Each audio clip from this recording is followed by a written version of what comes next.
গ্রেফতার করলে কি আমাকে তারা আটকে রাখতে পারবে? এই বাংলাদেশের মানুষ কি তা হতে দেবে? আমাকে গ্রেফতার করবে, বাংলাদেশের মানুষ আন্দোলন করবে, আমাকে ওরা মুক্তি দিতে বাধ্য হবে, ওরা নির্বাচন দেবে, আমরা নির্বাচনে জিতব, আমরা দেশ পরিচালনা করব। আজকের এই দিনটি যখন আমরা এই 11ই জুন যখন আমরা পালন করি, একই সঙ্গে যেমন একটা আনন্দের দিন, তার সঙ্গে সঙ্গে আমাদের মনে এই প্রশ্নও জাগে যে স্বাধীন বাংলাদেশে, যে বাংলাদেশটি এত ত্যাগের বিনিময়ে আমরা স্বাধীন করেছি, যে বাংলাদেশটি স্বাধীন করবার জন্যে জাতির পিতা 23 বছর সংগ্রাম করেছেন শুধু নয়, তার মধ্যে 14 বছর কারারুদ্ধ ছিলেন, সেই বাংলাদেশে জাতির পিতার কন্যাকে দেশকে নেতৃত্ব দেবার জন্যে কেন কারাগারের অন্ধপ্রকোষ্ঠে সময় কাটাতে হয়? এই প্রশ্নটি কি আমাদের সবার মনে জাগে না? কেন শেখ হাসিনাকে কারারুদ্ধ হতে হয়? কেন আমরা তার কারামুক্তি দিবস পালন করতে হয়? একে তো তার পিতার মতোই তার স্বদেশ প্রত্যাবর্তন দিবস আছে, তাও দুটি স্বদেশ প্রত্যাবর্তন দিবস। তার পিতার স্বদেশ প্রত্যাবর্তন দিবস, সেটি আমরা জানি, তিনি ফিরে এসেছিলেন তার স্বপ্নের স্বাধীন সোনার বাংলায়। কিন্তু কেন তার কন্যাকে নির্বাসিত দুঃসহ 6টি বছর বিদেশে কাটিয়ে পিতৃমাতৃহীন ভাইদের হারানো, সকলকে হারানো এক বুক বেদনা নিয়ে এই বাংলাদেশে ফিরে আসতে হয়েছিল? কেন আবার তাকে 2007 সালে আবারও তাকে যুদ্ধ করে সমস্ত আন্তর্জাতিক মহলকে আলোড়িত করে, আন্তর্জাতিক একটা জনমত তৈরি করে, সারা দেশের মধ্যে একটা বিরাট আন্দোলন তৈরি করে কেন তাকে ফিরে আসতে হলো?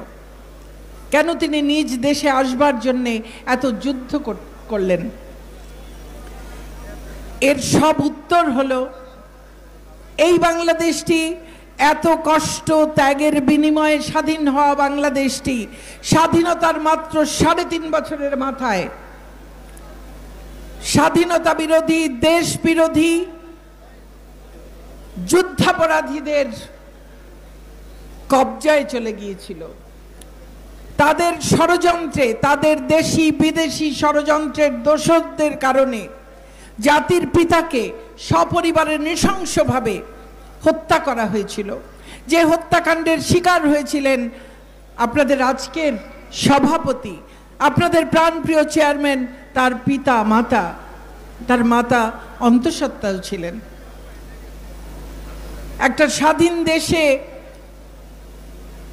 স্বাধীনতার মাত্র 3.5 বছরের মাথায় অবিসংবাদিত নেতা, স্বাধীনতার প্রাণ পুরুষ, মহান নেতা, তাকে এই যে নৃশংসভাবে হত্যা করা হয়েছিল, তার মধ্য দিয়েই এই বাংলাদেশের এই যে টালমাটাল ঝঞ্ঝা বিক্ষুব্ধ একটা পথ চলা তার শুরু হয়েছিল।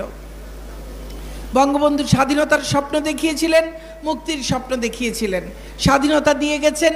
মুক্তির পথে যখন আমাদেরকে নিয়ে যাত্রা শুরু করেছিলেন, তখনই স্বাধীনতা বিরোধীরা ছোবল হেনেছিল। এবং 75-এ জাতির পিতাকে সপরিবারে নৃশংসভাবে হত্যা করার পর এবং তার দোসর জাতীয় 4, তার যে ঘনিষ্ঠ সহচর জাতীয় 4 নেতাকে নৃশংসভাবে কারাগারেও কারা অভ্যন্তরে হত্যা করার মধ্য দিয়ে স্বাধীনতা বিরোধীরা ক্ষমতায় অধিষ্ঠিত হয়েছিল এবং এই দেশটিকে স্বাধীনতার চেতনা থেকে সম্পূর্ণ বিচ্যুত করে একটা ভুল পথে পরিচালিত করেছে।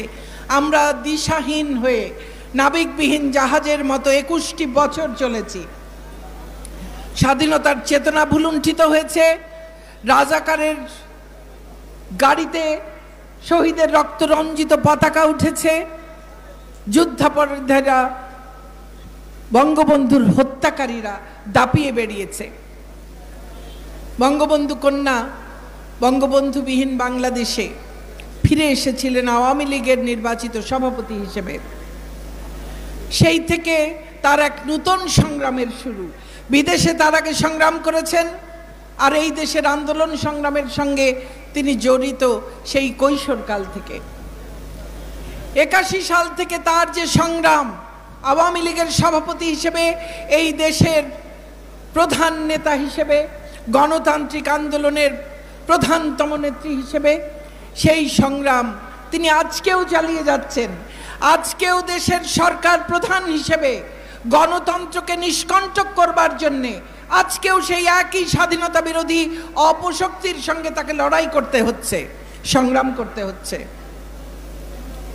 আজকেও তাকে হত্যা করবার জন্য আজকেও আস্ফালন শোনা যায় সেই একই অপশক্তির কাছ থেকে।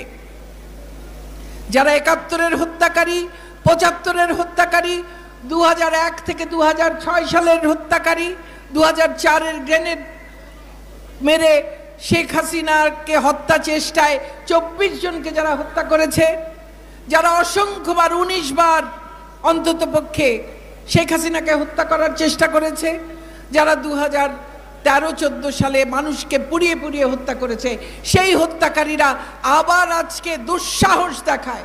তারা আজকে আবার আস্ফালন করে, বলে ৭৫-এর হাতিয়ার নাকি তারা আবার গর্জে তুলতে চায়। সেই বাংলাদেশে দাঁড়িয়ে আজকে আওয়ামী যুবলীগের এই সমাবেশে আমি আমার যুবলীগের সংগ্রামী নেতাকর্মীদের সামনে কথা বলবার সুযোগ পেয়েছি। আমি আয়োজকদের কাছে আমার আন্তরিক ধন্যবাদ এবং কৃতজ্ঞতা জানাই। আমি গভীর শ্রদ্ধায়, ভালোবাসায়, কৃতজ্ঞতায় স্মরণ করি সর্বকালের সর্বশ্রেষ্ঠ বাঙালি জাতির পিতা বঙ্গবন্ধু শেখ মুজিবুর রহমানকে। স্মরণ করি ৭৫-এর ১৫ই আগস্টের সকল শহীদকে, বঙ্গমাতা বেগম ফজিলাতুন্নেসা মুজিব, বঙ্গবন্ধুর ৩ পুত্র ক্যাপ্টেন শেখ কামাল, লেফটেন্যান্ট শেখ জামাল, শিশুপুত্র শেখ রাসেল, ২ পুত্র বধূ বঙ্গবন্ধুর ভাই শেখ নাসির সহ আওয়ামী যুবলীগের প্রতিষ্ঠাতা শেখ ফজলুল হক মনি, তার অন্তঃসত্ত্বা স্ত্রী বেগম আরজুমনি সহ আরও যারা সেদিন প্রাণ হারিয়েছিলেন ঘাতকের নির্মম বুলেটের আঘাতে, তাদের সকলকে স্মরণ করি বিনম্র শ্রদ্ধায়। স্মরণ করি জাতীয় ৪ নেতাকে যাদেরকে কারা অভ্যন্তরে নৃশংসভাবে হত্যা করা হয়েছিল। স্মরণ করি ৭১-এর ৩০ লক্ষ শহীদকে। স্মরণ করি লক্ষ লক্ষ ধর্ষিতা নির্যাতিতা নারীকে। স্মরণ করি ভাষার আন্দোলন থেকে আজ পর্যন্ত আমাদের সকল অধিকার আদায়ের আন্দোলন সংগ্রামে যারা আত্মাহুতি দিয়েছেন তাদের সকলকে। এই বাংলাদেশটি বহু শহীদের রক্তে রঞ্জিত বাংলাদেশ। তাদের রক্তে এই মাটি পবিত্র হয়েছে। এই পবিত্র মাটিতে ঘাতকের কোনো স্থান হতে পারে না। এই পবিত্র মাটিতে ষড়যন্ত্রকারীর কোনো স্থান হতে পারে না। অতএব সকল ষড়যন্ত্রকারী, হত্যাকারীকে এই পবিত্র মাটি থেকে সমূলে উৎখাত করবার জন্যে আওয়ামী যুবলীগ সহ সকল নেতাকর্মীকে, আমাদের স্বাধীনতার পক্ষের সকল মানুষকে ঐক্যবদ্ধ হতে হবে। আমাদের সামনে সাহসের, প্রজ্ঞার, দূরদৃষ্টির, দেশপ্রেমের অনন্য নিদর্শন যেমন বঙ্গবন্ধু, তেমনি তার কন্যা শেখ হাসিনা। পরশ ভাই বঙ্গবন্ধু কন্যা যেদিন ১৬ই জুলাই ২০০৭ গ্রেফতার হন, সেই ভোর তখনও আলো হয়নি। সমস্ত নিয়ম কানুন ভেঙে অন্ধকারে বাড়ি ঘেরাও দিয়ে শেখ হাসিনাকে নিয়ম কানুনের তোয়াক্কা না করে সেদিন গ্রেফতার করা হয়েছিল। সেই মুহূর্তে শেখ হাসিনা তার সেই গুটি গুটি লেখায় একটা চিঠি লিখে গেছিলেন। আমরা স্মরণ করি শেখ হাসিনা এর আগেও বহুবার গ্রেফতার হয়েছেন। যতবার গ্রেফতার হয়েছেন ততবার তিনি জনগণের উদ্দেশ্যে একটি চিঠি লিখে রেখে গেছেন। জনগণের কি করণীয়, তার নেতাকর্মীদের কি করণীয়, এই চিঠিটিও তার ব্যতিক্রম নয়। এবং এই চিঠিটির যে ভাষা পরশ ভাই পড়েছেন, আমাদেরকে কি মনে করিয়ে দেয় না আরেকটি ভাষণের কথা? সেই অবিস্মরণীয় ভাষণ, যে ভাষণ আজকে বিশ্ব ঐতিহ্যের যে দলিল, তার অন্যতম অংশ হয়ে গেছে। সারা বিশ্বের ইতিহাসে বিশাল ভূমিকা রাখা যে সব ভাষণ আছে সারা পৃথিবীর প্রায় ২৫০০ বছরের ইতিহাসে, তার মধ্যে একটি মাত্র ভাষণ, যে ভাষণটি দিয়ে একটি জাতিরাষ্ট্রের জন্ম হয়েছে, যে ভাষণটি অলিখিত, মাত্র 18 মিনিটের একটি ভাষণ, সেই ভাষণ দিয়ে একটি জাতি রাষ্ট্র তৈরি হয়েছে। সেই ভাষণটি আজকে সারা বিশ্বের সম্পদ, সারা বিশ্বের নির্যাতিত নিপীড়িত মানুষের সম্পদ, সারা বিশ্বের মানুষের অনুপ্রেরণার উৎস। সেই ভাষণটির কথা কি মনে করিয়ে দেয় না? সেখানেও তিনি বলছেন, আমার যাই ঘটুক, আমার ভাগ্যে যাই ঘটুক। বঙ্গবন্ধুও জানতেন তার ভাগ্য অনিশ্চিত, হয়তো তাকে মেরে ফেলা হতে পারে, কিন্তু তার এই বাংলাদেশ একদিন স্বাধীন হবেই, এ প্রত্যয় তার ছিল। কারণ তিনি সারা বাংলার মানুষের মনে সেই স্বাধীনতার স্বপ্নকে জাগিয়ে দিয়েছিলেন, সেই সাহস সঞ্চারিত করে দিয়েছিলেন, সংগঠন তৈরি করেছিলেন সারা দেশে, যারা নেতৃত্ব দেবে এই স্বাধীন বাংলাদেশ গড়ে তুলবার জন্যে। তিনি বলেছিলেন পাড়ায় পাড়ায়, মহল্লায় মহল্লায় আওয়ামী লীগের নেতৃত্বে সংগ্রাম পরিষদ গড়ে তুলতে। আমাদের নেত্রী অন্যায়ের বিরুদ্ধে মাথা নত না করার নির্দেশনা দিয়ে গেছিলেন। বঙ্গবন্ধু একই কথা বলেছেন। পিতার মতোই কন্যা দেশের মানুষকে, যাদের জন্য তাদের সমস্ত জীবন তারা উৎসর্গ করেছেন, তাদেরকে ডাক দিয়ে গেছেন। নিজের ভাগ্যের কথা একবারও ভাবেননি, তাদের জীবনে কি হবে তা কোনোদিন ভাবেননি। যেদিন তিনি ফিরে এসেছিলেন সেদিন যেমন তিনি জানতেন না তার ভাগ্যে কি ঘটবে। তাকে বলা হয়েছিল দেশে ফিরে এলে ফিলিপাইনের অ্যাকুইনোর মতো তার অবস্থা হবে, হয়তোবা বিমানবন্দরেই তাকে হত্যা করা হতে পারে, কিংবা বিমানবন্দর থেকে তাকে নিয়ে যাওয়া হতে পারে অজ্ঞাত কোনো স্থানে, এবং হয়তোবা তাকে আর কোনোদিন খুঁজেও পাওয়া যাবে না। বহু রকমের ভয় তাকে দেখানো হয়েছিল। শেখ হাসিনা ভয় পাওয়ার মানুষ নন, কারণ তিনি বঙ্গবন্ধুর মেয়ে। বঙ্গবন্ধু মুজিবের মেয়ে ভয় কাকে বলে তা জানেন না। তার অভিধানে ভয় বলে কোনো শব্দ নেই। তিনি একমাত্র সৃষ্টিকর্তা ছাড়া আর কাউকে ভয় পান না। অতএব তাকে কোনো ভয় দেখিয়ে কাজ হয়নি। 81 সালে যেমন ফিরে এসেছিলেন, 2007 সালেও একইভাবে ফিরে এসেছিলেন। এবং তাকে ঠিকই প্রথমে তাকে গৃহবন্দী করে রাখা হয়, এবং সে সময়ে আমার সুযোগ হয়েছিল প্রতিদিন তার সঙ্গে দেখা করতে যাবার। আমি চিকিৎসক হবার সুবাদে তিনি বলে দিয়েছিলেন বাইরে যে ডাক্তার দীপুমণি আমার ব্যক্তিগত চিকিৎসক। সেই পরিচয়ে রোজ আমার যাবার সুযোগ ঘটত, এবং আমি সেখানেও দেখেছি যখন জানি হয়তো খুব শিগগির তাকে গ্রেফতার করা হবে, তখনও একদিন আমি দু একটি ঘটনার কথা উল্লেখ করতে চাই, আজকে সুযোগ পেয়েছি, আপনারা আছেন। একদিন তিনি বসে বসে বলছেন কোথা থেকে কোথায় রেল লাইন কি কি করবেন, কোথায় ব্রড গেজ হবে, কোথায় মিটার গেজ হবে, কোন জায়গায় রেল সেতু করবেন, তাহলে সারা বাংলাদেশে রেলওয়ে নেটওয়ার্ক কত ভালো কাজ করবে, পার্শ্ববর্তী দেশগুলোর সঙ্গে কোথায় কোথায় রেল সংযোগ করলে ব্যবসা বাণিজ্যের প্রসার ঘটবে, দেশের আর্থিক উন্নয়ন ঘটবে।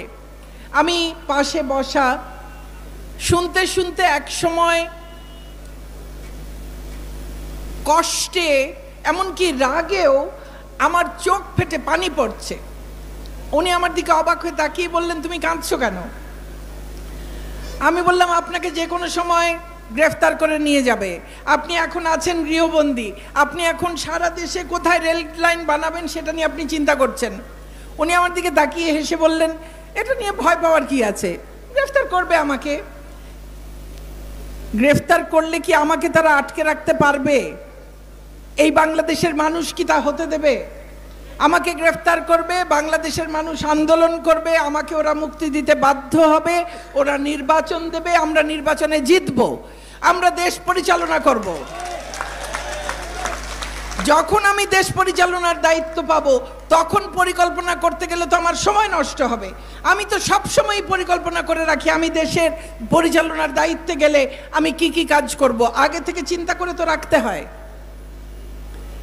একটা মিনিট তিনি নষ্ট করেন না, সারাক্ষণ ভাবছেন দেশের কোন জায়গায় কোন উন্নতিটা করলে মানুষের কিভাবে সুবিধা হবে।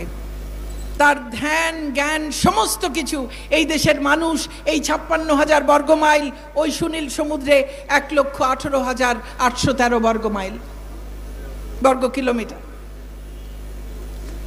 সমস্তটুকু, এই মানুষ, এই প্রকৃতি, এই মাটি, এর সব কিছু, এই নদী, তার প্রবাহ, সব কিছু এই মানুষটির মনের মধ্যে প্রতি মুহূর্তে আছে। এর বাইরে আর কিছু ভাবেন না।